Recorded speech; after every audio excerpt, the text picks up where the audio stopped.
Okay, today we're going to look at empty hand defense against a knife, which is one of the worst situations you might ever find yourself in.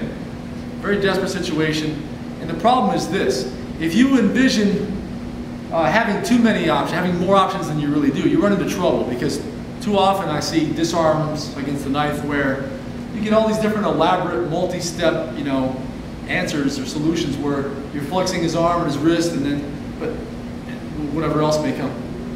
But it turns out against a real fighting, resisting opponent, you can't get that many different grips. All right. One of the main grips that is attainable is this. He takes a forehand slash. It might be a tight one, it might be a wide one. Whatever he does, I have to deal with it. I shift my weight and I go right against right, palm up.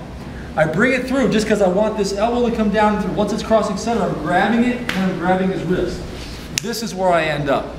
This is a real useful position. Okay?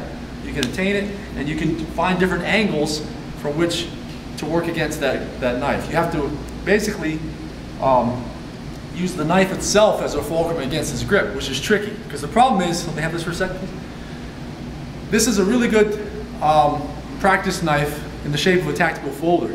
What you find is, unlike bigger practice knives, this is all blade. All that's exposed is sharp, pretty much. There is a flat side and there's a not sharp side. I'm not going to say it's dull, but the not sharp inside, the edge.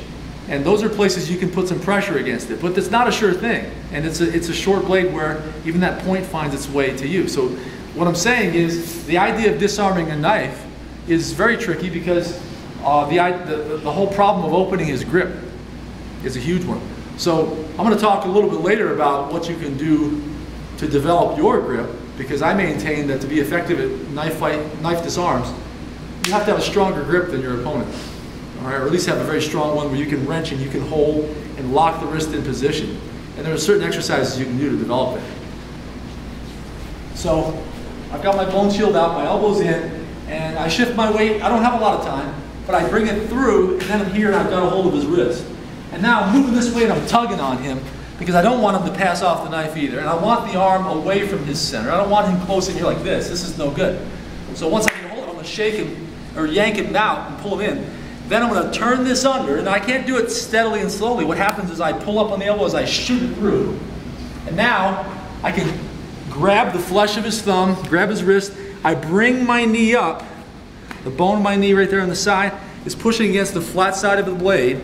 And I pull out, and the knife ejects. At this point, I want to shove him and pick up the knife. So you have a moment there where you're off to the side. You can give him a good shove, even if it only does this much. I just got the knife away. Even if I only give him to step back one, and I can back away with his knife, he will know instinctively, once I get a hold of that knife, that the balance of power has shifted, and he can't just engage again. He'll probably run.